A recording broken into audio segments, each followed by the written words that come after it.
हाँ जी दोस्तों, आज विषाणु जनित बीमारियों के बारे में जानते हैं। एफएमडी यानी खुरपक्का, मुंह पक्का, फुट एंड माउथ डिजीज, जो कि वायरस द्वारा होती है। वायरस द्वारा होने वाली बीमारियों में पशुओं के अंदर 3 बीमारी गाय और भैंसों की, जिसमें foot and mouth disease, rinderpest यानी कि पशु प्लेग, और इसके अलावा एक लंपी वायरस जो कि स्किन से संबंधित बीमारी है। पिछले 2 सालों में उसका प्रकोप काफ़ी ज़्यादा हुआ था। आगे बढ़ते हैं। तो खुरपक्का मुंह पक्का बीमारी जो है, ये आपकी वायरस के द्वारा होती है और वायरस का नाम है AOC सेट 1 सेट 2 सेट 3 और एशिया सेट। ये तीनों ये 7 वायरस जो है ये यूरोपियन कैटेगरी के वायरस हैं।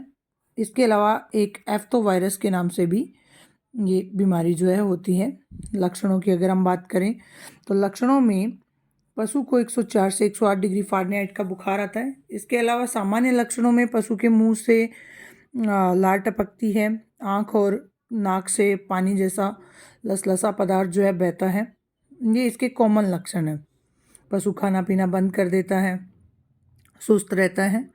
लेकिन मेन लक्षणों में अगर हम बात करें तो पशु के पैर जो होते हैं उनमें सबसे पहले छाले आते हैं। पशुओं के पैरों में सबसे पहले क्या हो जाते हैं? छाले हो जाते हैं। इन छालों से पशु को इरिटेशन होती है। इरिटेशन होने की वजह से पशु अपनी टंग के थ्रू इन छालों को चाट लेता है। चाटने से ये वायरस जो है मुंह में आ जाता है और मुंह में आने के बाद ये पशु के मुंह में छाले हो जाते हैं और आनाल प्रभावित होती है। इससे पशु को खाने पीने में तकलीफ होती है और उसके साथ साथ पशु के मुंह से लार टपकना स्टार्ट हो जाती है। अब इसका मुख्य लक्षण भी इसी तरीके से बताया गया है कि पशु के मुंह से चपचपाहट की आवाज़ आती है। कौन सी आवाज़ आती है? चपचपाहट की। क्यों आती है? क्योंकि पशु के मुंह में छाले हो चुके हैं और उन छालों की वजह से पशु का खाना पीना मुश्किल हो गया है और पशु बार बार अपने मुंह को खोलता है या बंद करता है और उससे लार टपकती है, तो चपचपाहट का एक साउंड यहाँ पर निकलता है। ये पशु के मुख्य लक्षण है। और पैरों पे जो छाले हो गए, उन छालों की वजह से पशु जब चलता है तो लंगड़ाने की स्थिति पैदा हो जाती है।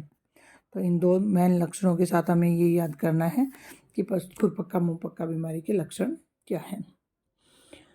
अब उपचार की बात करें तो उपचार के अंदर पशु के जो छाले हो चुके हैं उन छालों को नीला तोता या फिर लाल दवा के घोल से वॉश कीजिए।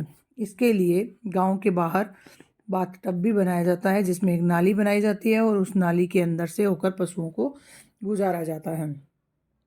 इसके अलावा पशु के मुंह के जो छाले हैं उन मुंह के छालों के ऊपर शहद वगैरह या सुहागा इनका हम यूज कर सकते हैं ताकि पशु की तकलीफ कुछ कम हो।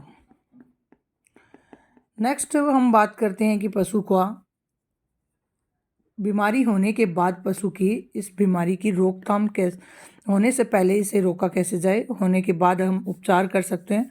तो रोकथाम में और उपचार में पहले फ़र्क जान लीजिए। जब भी कोई बीमारी हो जाती है तो उस बीमारी का क्या किया जाता है? ट्रीटमेंट किया जाता है। और रोकथाम का मतलब होता है कि बीमारी को होने से पहले ही रोक देना।